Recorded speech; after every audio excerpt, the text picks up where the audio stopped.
costi, soprattutto con l'aiuto anche dei costi. Sì, Gaetano, grazie della parola. Come abbiamo visto questa mattina, latte art cosa significa? Significa non solo cappuccini decorati come flare pastelli, non significa lanciare le bottiglie in aria. È un'evoluzione della caffetteria, quindi è uno step successivo a quello che si dovrebbe già servire in una comunissima caffetteria. Che cosa significa latte art? Latte art è l'arte di decorare un cappuccino con o senza strumenti, o con una lattiera, anziché un'altra, con una tazza, o con magari diversi strumenti, dei pennini, degli stencil, qualsiasi altra cosa. Quando parliamo di latte art parliamo di qualcosa che è stato inventato alla fine degli anni 70 e che nel nostro paese, non dico che stenta a entrare, comunque che riscontra da parte del barista qualche difficoltà, perché mi ricordo che lì a Trieste erano molti del cecoslovacchi. a Trieste lo scorso anno c'è stata una gara, se non sbaglio, sì, sono conosciuti A Trieste a ottobre, quando si sono c'era la gara, erano molti molto preparati, sì, molti. Ma originariamente c'era una sede ben precisa di quella associazione. No, loro erano di Praga. Ah, di Praga. Sì, una scuola di Praga. Perché il barista italiano è convinto, estremamente convinto di saper già fare tutto, qualsiasi cosa.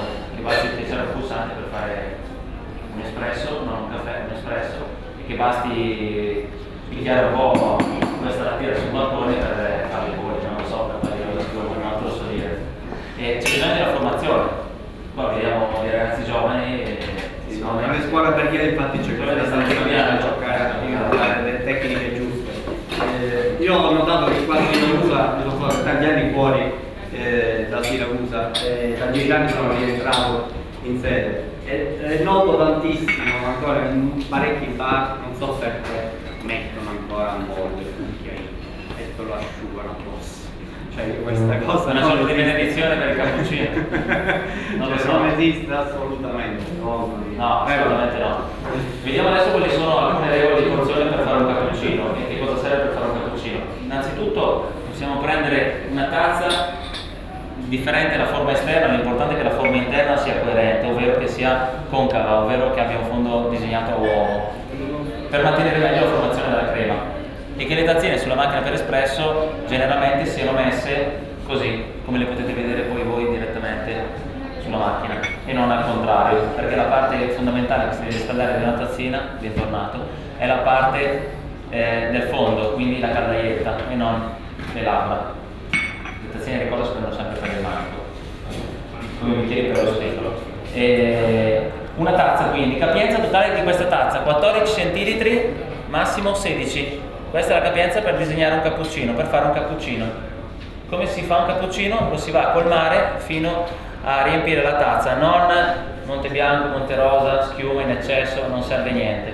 E i vari cucchiaini nelle lattiere sono banditi, come i banditi, non ci vanno questi. Si usa solo la lattiera per versare all'interno della tazza.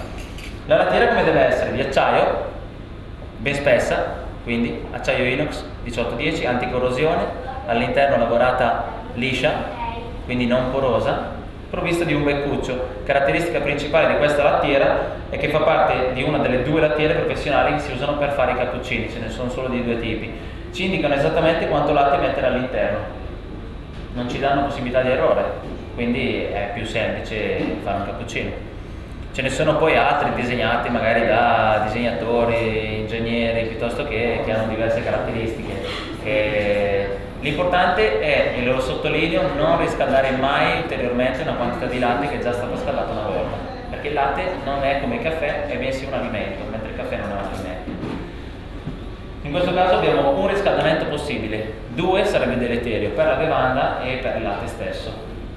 All'interno di questa lattiera andremo ad aggiungere latte. Che tipologia di latte? Il latte, purché sia fresco, potete usare il latte che gradite voi, ovvero alta qualità, intero, parzialmente scremato o magro. Non c'è alcuna differenza sulla montatura del latte, quindi sulla schiuma, ma bensì l'unica differenza sarà di gusto, perché i latte alta qualità, come quello intero, contengono molti più grassi, quindi il trasferitore è un esaltatore di sapidità, va a trasferire, abbinato al mio espresso, molto più gusto. Però in tanti casi lo va a sopprimere. Perché? Perché troppo portentoso il latte, troppo potente e mi va a coprire una miscela altrettanto delicata. Viceversa, una miscela, non so, di latte parzialmente scremata si può abbinare a delle partite di caffè, questo non abbiamo detto stamattina, l'abbiamo messo, un po' più delicate, anziché coprirle, per esaltarle. La differenza, come ripeto, non sarà nella schiuma, perché tra un latte alta qualità e un latte magro le proteine sono identiche, e ricordo che sono le proteine le artefici della formazione della schiuma del latte. L'unica differenza nell'alta qualità è che le proteine non sono denaturate e le mucche ascoltano la musica e tante altre belle cose. Questo è un po' per stemperare un attimo. Vediamo come si fa. Mi segui come hai fatto stamattina? Così vediamo bene la montatura di latte. Vogliamo vedere quanto latte c'è all'interno di questa lattiera? Si vede bene? Ditemelo voi, Si vede, Marco? Laggiù in fondo? Ok, grazie Marco. Andiamo a fare la montatura di latte adesso.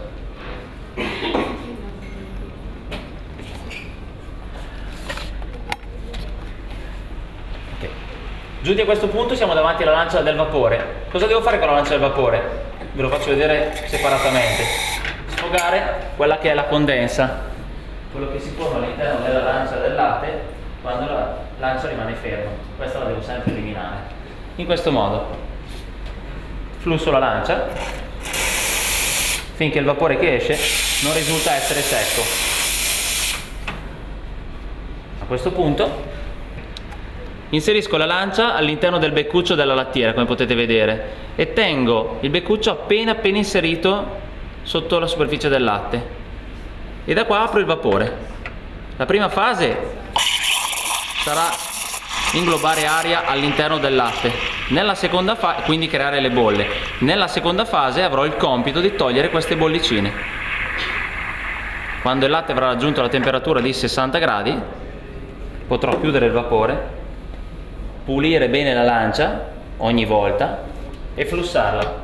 Cosa vuol dire flussarla? Far uscire la quantità di latte che la lancia, scusatemi, l'operatore nel chiudere la lancia, il rubinetto, il pedale, quello che si vuole, ha fatto involontariamente entrare all'interno della lancia. Dopodiché vado a misurare la temperatura di questo latte, che avrà all'incirca 60 gradi. 59 per la precisione.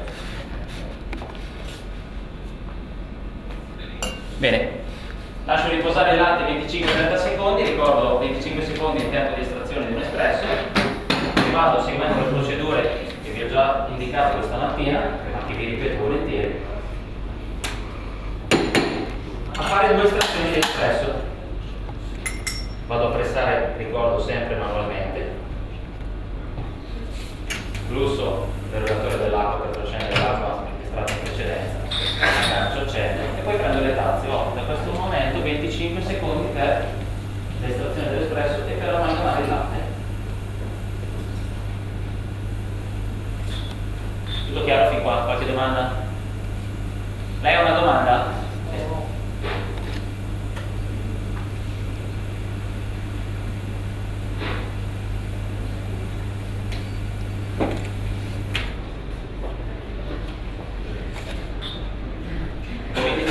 Avrò in tazzina 3 centilitri di prodotto che daranno luogo a un espresso. Per fare un cappuccino, ricordo, serve un espresso, non serve un caffè lungo, un caffè corto, un caffè con la moka, serve un espresso.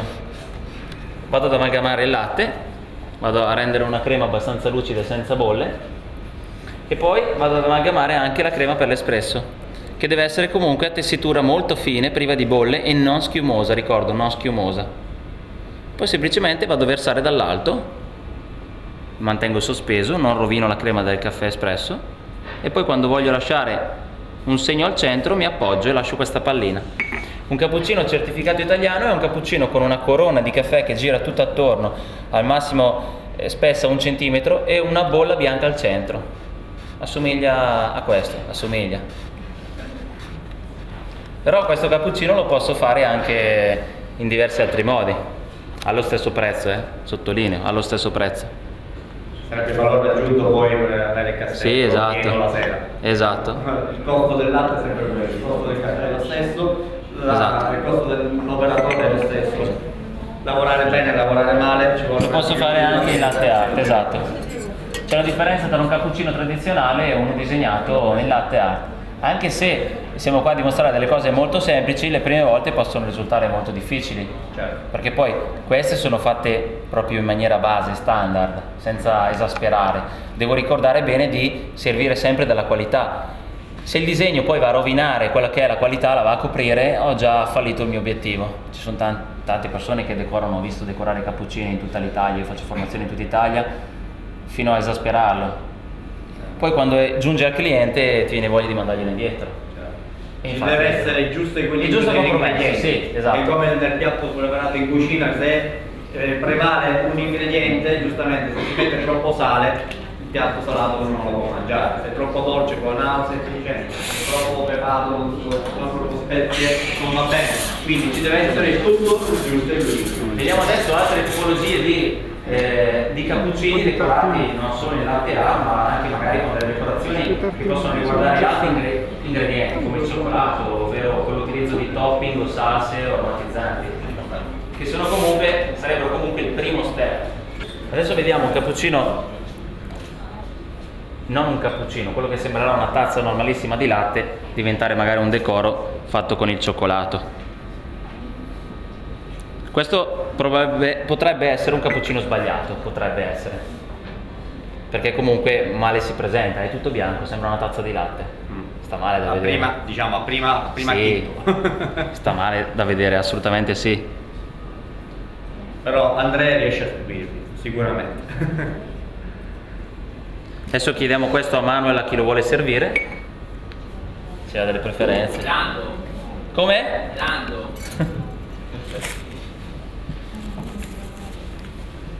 Salsa topping. Sì, esatto. Posso usare il cioccolato, ma ricordo che ci sono 1000 ingredienti da usare. Attenzione, e magari lo consiglio ai miei colleghi, prima di utilizzare qualsiasi prodotto chiediamo sempre la fattibilità, perché in Italia sono quasi tutti ammessi, all'estero ci sono paesi che non contemplano l'utilizzo di aniline, coloranti o altri prodotti, quindi attenzione bene. Eccoci qua. E questo qua è un cappuccino.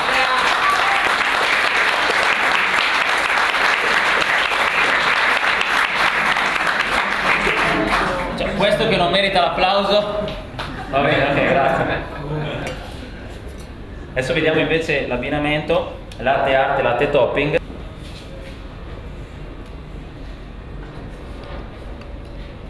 Questo lo faremo bianco. E fin qua poche difficoltà, sì. Sembra facile. Fin qua poche difficoltà. Verseremo sopra un espresso. Ah, quindi tutto latte e poi dopo l'espresso sopra.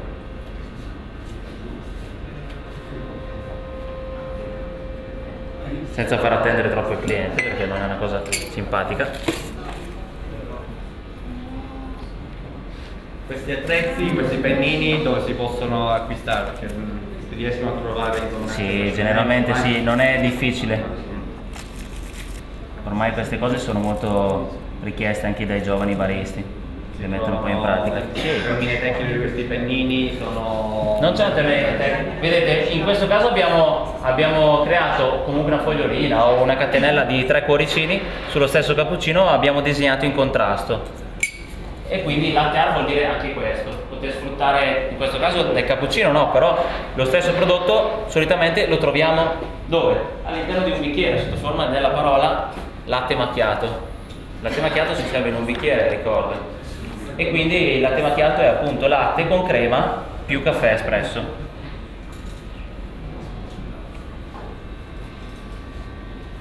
Mentre qua invece andremo a utilizzare sempre la latte art, però con l'abbinamento magari di qualche topping, come abbiamo visto prima, ma non è finito.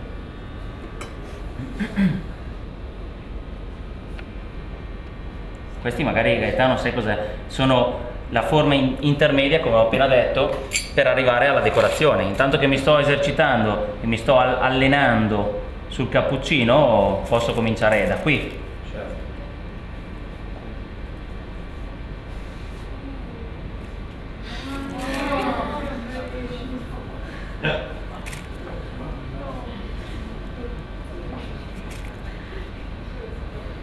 riusciremo ad arrivare a questi livelli. Non proprio così, però piano piano prossimamente organizzeremo un corso per quantomeno cercare di affrontare qualcosa del genere.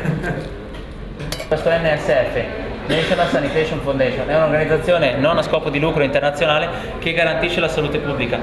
Come su tanti altri prodotti, vaschette alimentari, sifoni per la panna, tin, lattiere, tutto è marchiato, quasi tutto in campo alimentare di qualità è marchiato NSF. Le nostre macchine per espresso sono marchiate NSF, la caldaia intera, il scambiatore di calore, le tubazioni, ecco perché andiamo a utilizzare qualcosa che riporti questo simbolo, ma non solo, deve anche riportare, anzi non deve riportare nessun segno di pericolo, ma non perché non ce l'hanno messo, perché sulla scheda di sicurezza che deve avere il barista, allegata nel suo manuale professionale della KCCP, non ci devono essere segni di pericolo, non irritabile, non corrosivo, soprattutto perché la corrosione andrebbe ad asportare la parte di quel metallo. Adesso qua abbiamo da far vedere un portafiltro un po' consumato e possiamo vedere com'è. I portafiltri sono fatti di diversi materiali, questo non è solo sporco, è anche consumato, poi lo vediamo bene dopo la pulizia. Diversi materiali, materiali non idonei al consumo alimentare, ma che vengono resi idonei attraverso una lavorazione di elettrolisi con un attaccamento di nickel cromo. Questo nickel, dopo un periodo di tempo abbastanza breve, scompare. Perché? Perché è costantemente a contatto con l'acqua. L'acqua è il maggior solvente che abbiamo in natura. Quindi piano piano scompare e il portafiltro all'interno diventa giallo. Il giallo che vediamo è ottone. Quando siamo sul giallo possiamo prendere il portafiltro e sostituirlo con uno nuovo, sicuramente, perché ad ogni estrazione, oltre che 6 parti per milione, abbiamo in tazzina di nickel, cromo, ferro, ottone, rame, tutte queste schifezze, ne abbiamo molte ma molte di più. Quindi attenzione, perché si tratta della nostra salute. Anche pur utilizzando tutti i prodotti possibili e immaginabili, non lo teniamo perché è necessariamente cambiato, diciamo, tutto. Sì, perché il nickel non si associa all'ottone. E allora tu mi chiederai perché ce lo mettono? Perché un portafiltro fatto così commercialmente ha un prezzo come tutte le cose, no? E quindi è abbastanza trattabile. Dovessero farlo di acciaio avrebbe oltretutto un'altra conduzione termica, grazie alla parola che non mi veniva. E non sarebbe così idoneo per l'estrazione dell'espresso, perché andrebbe a raffreddare comunque di molto la nostra bevanda. Ci sono studi in merito e speriamo che tra qualche anno ci possono aiutare ancora più il barista. Vediamo la parte della manutenzione adesso. Allora, che cosa pulire? La macchina, il portafiltro l'abbiamo visto in questo momento, in vaschetta. Questo è il filtro,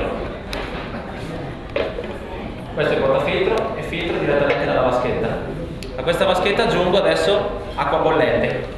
L'acqua bollente ricordo che la posso prendere dalla macchina, la devo prendere dalla macchina, perché questa acqua serve esclusivamente, l'acqua del rubinetto della macchina, serve esclusivamente per mantenere la macchina pulita, non serve per fare tè, tisane con l'acqua.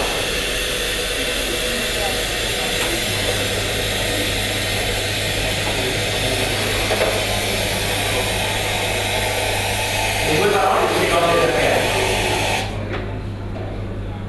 L'acqua che esce da questo rubinetto arriva dalla caldaia e l'acqua della caldaia non è per noi, è per la manutenzione.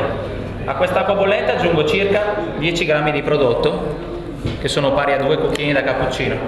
Ne avrò una reazione di schiuma. Questa reazione è mossa da una reazione di ossigeno di questo detergente che è un tamponato e che va a staccare essenzialmente le parti di grasso che c'è sul metallo, lasciando integro il metallo, quindi non asportando nickel, cromo e altre cose varie. Adesso invece mi occupo della pulizia del gruppo lavoratore. Come si fa? Attraverso un portafiltro e un filtro cieco. Il filtro cieco è un filtro senza fori per la manutenzione. Qua sono 3 grammi di prodotto, quindi un cucchiaino per espresso, per capirci. Un po' di riflesso. Una domanda, sì, un po' di pensiero che dicono che tante volte nel filtro cieco, anziché mettere il prodotto in polvere, consigliabile mettere un prodotto liquido, perché può essere che quello in polvere possa, diciamo, attirare un pochettino, diciamo, rimanere trattato, diciamo, nella parte superiore del filtro meno. Sì. Lì c'è una verità chimica. Il prodotto in polvere può rimanere sedimentato sul materiale. Il materiale in polvere non certificato però, biodegradabile non so, 90%, contenente dei tensioattivi non nobili, che quindi poi sul materiale ci danno delle sfumature come dell'arcobaleno, come quando escono i bicchieri della lavastoviglie che sono mal lavati, mal risciacquati, perché contengono dei tensioattivi che cuociono ad alte temperature. Questi tensioattivi non vanno bene, perché se mi restano poi sul materiale è chiaro che non posso più sapere quando è totalmente risciacquato. Tanti altri invece, che sono dei carbonati, vanno a depositarsi sulle sonde di temperatura e vanno a coprire. Ecco perché non è consigliato utilizzare del prodotto in polvere non di qualità. Il prodotto liquido invece è sempre un prodotto alcalino, va a attaccare il materiale, è sempre irritante o comunque corrosivo, porta segni di pericolo e non è mai totalmente risciacquabile, perché ci si accorge anche dal prodotto liquido, che sia il brillantante, il detergente della lavastoviglie, è sempre viscoso. E il materiale del quale è composto la nostra macchina per espresso, di questa macchina che viene a contatto con un alimento, c'è solamente di acciaio questo filtro, questo che ho in mano io adesso. Tutto il resto è un insieme di metalli, un insieme di metalli diversi che formano una lega e quindi materiale corroso. Una corrosa che assorbe, diciamo. Ecco perché. Stavo dicendo, vado ad agganciare il portafiltro al gruppo rotatore in questo modo e aziono attivando il gruppo.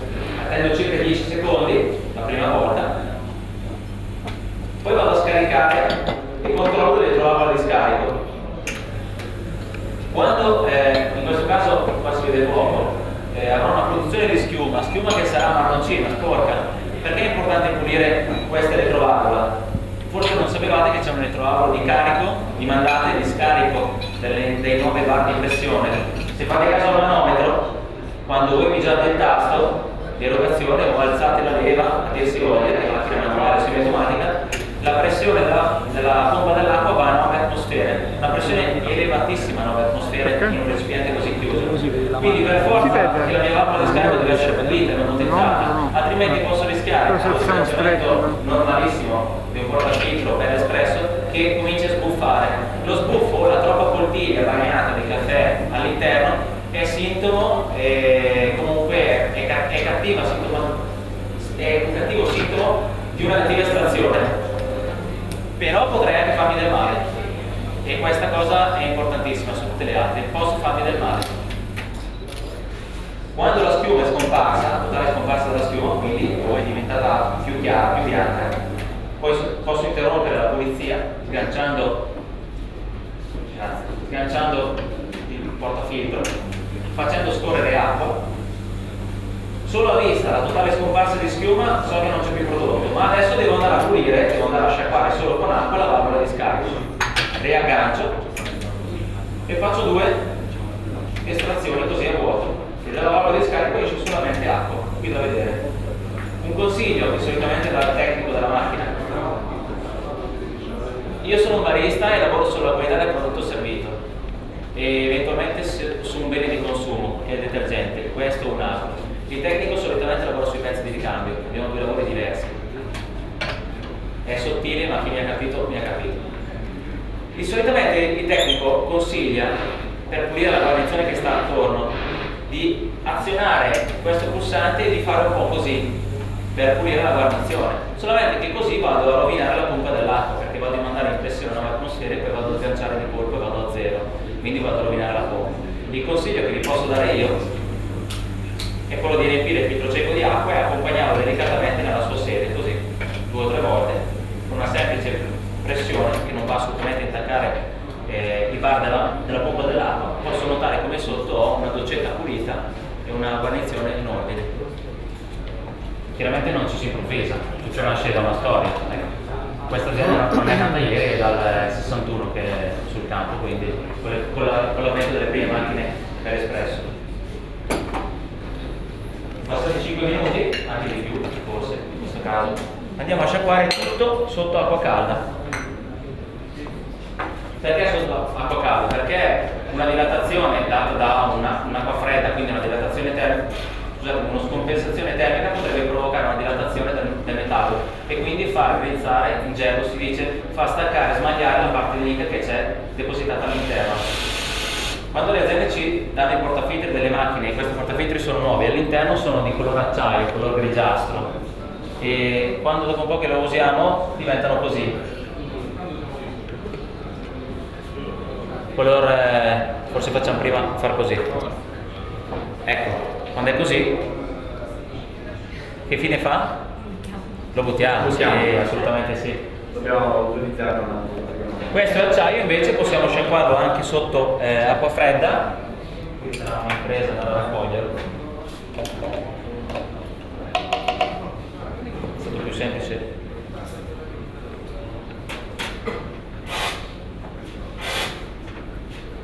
Sciacquarlo. Che cos'è che deve venire pulito dal filtro? I forellini che sono...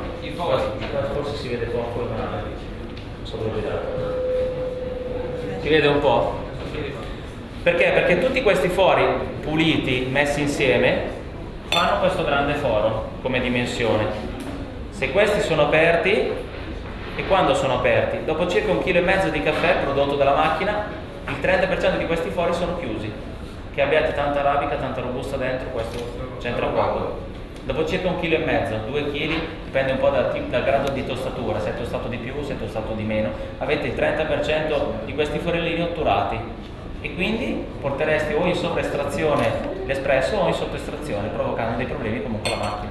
Quando poi esce, si ferma sotto forma di materiale secco sul fondo del portafiltro e chiaramente spingendo di più la macchina e erogando male vi porterà questa che io chiamo posa a fondo, dove all'interno della tazza può solo che scendere, perché sia il macinosatore che la macchina per espresso funzionano a senso unico.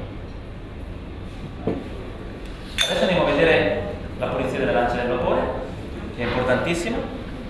Quindi in quel caso dobbiamo utilizzare un altro prodotto?